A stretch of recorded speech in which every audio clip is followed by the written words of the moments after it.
Hi there, me again. Your favorite Excel guide. We're going to talk about Excel 6 today. Make sure you're feeling good about it. Let's open it up. Right, delay. Here we go. Share. Open it up. All right.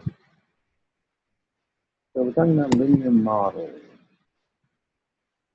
We kind of just do a little bit of talking about this in case you're still kind of confused. All right, a linear model is a model where things change regularly. And by regularly, I mean a regular amount. It's added or subtracted every time we go one step forward. So, for instance, if I am trying to get my daughter to get involved in a modest savings plan, $10 a week, we're going to put $10 more in every week. And the reason this is called a linear pattern is because if I look at what's called a scatter plot, we see that these points make a straight line, perfectly straight line.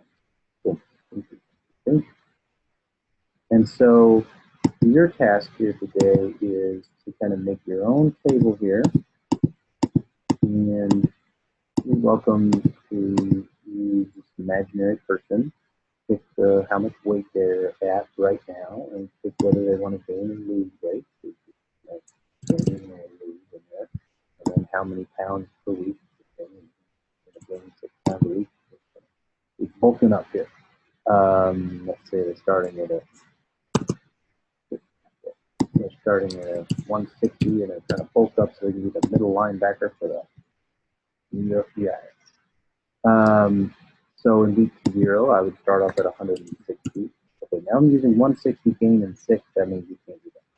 All right. Then in week 1, they would be 166. Week 2, they'd be 172. Now, I actually don't want you to do what I just did there. I want you to write a formula that says that step 6. Now remember, we learned how to do the autofill. We could do that here for counting. I don't need to, it's not that hard, that's 2, 3, 4. But I can also select these and then do that, and Excel will do the counting for it. That's cool. Okay, so B4 is where I need to start my formula. It's fine for me to put my initial weight there, but now I need to write the formula. So what's the formula for this situation? All right, well, that's the part that I don't want to tell you. We'll do this one as an example. I'm just going to assume that in week 0, I had no savings because that fits the pattern. So what would the formula be here in order to fix that? Now, actually, let's check that.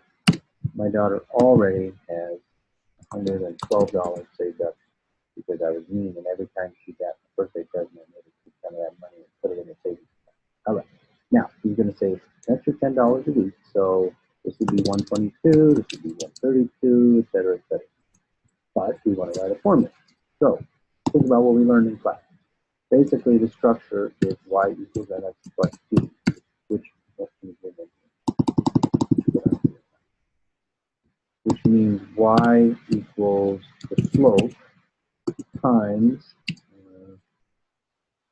that x plus the intercept. I'm going to write it differently. Use more natural language words instead of math words.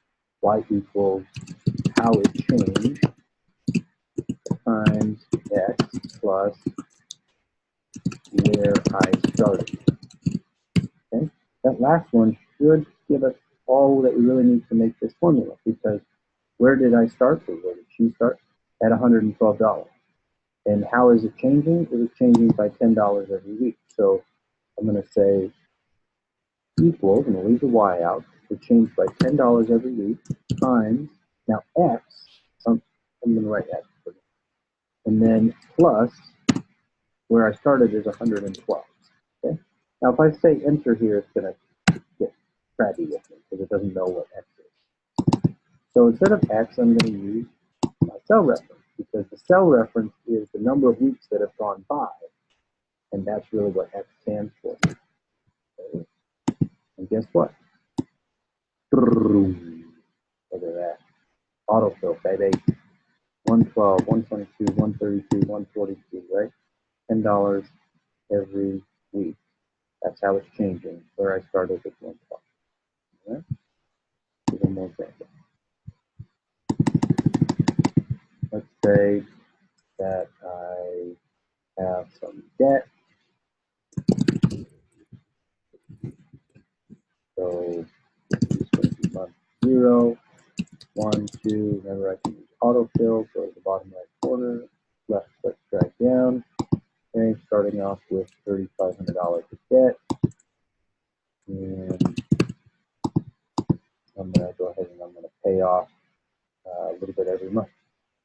Let's say that I plan on paying $100 a month, $3,400, $3,300, $3,200, etc. So think about what's happening.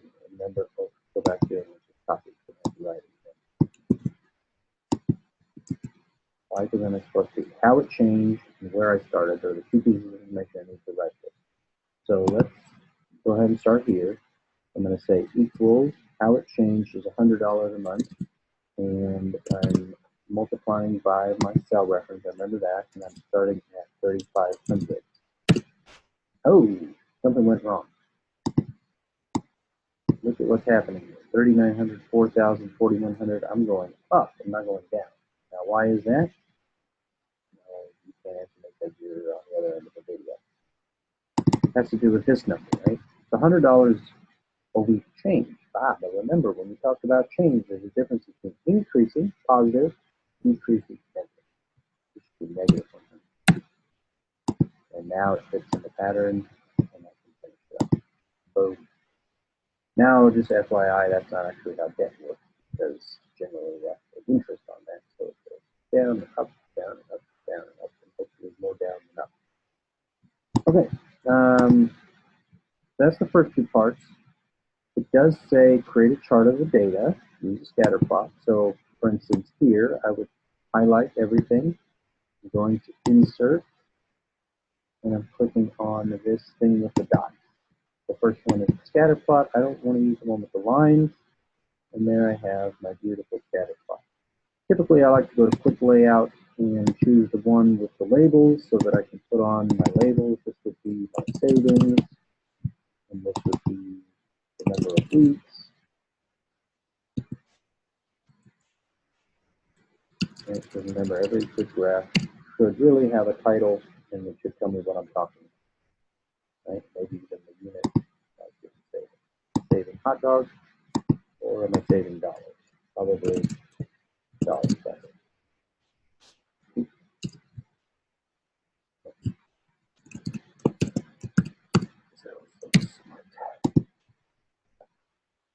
Right?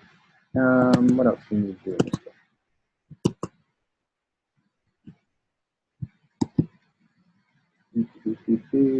Table, labels, title, boom. Summary questions, mathematical name of the pounds per week value, significance of gaining or losing weight in the mathematical formula, and from your perspective, is this approach reasonable? That last one is a freebie. The other two are really math questions. And the mathematical name of the pounds per week, I will refer you to my little hinterama right here. You can see exactly what that should be. And then the significance of gaining or losing weight, well, I just talked about it in terms of change. Right? If things going up, gaining, or going down. So good luck, and I'll see you guys around the mulberry bush.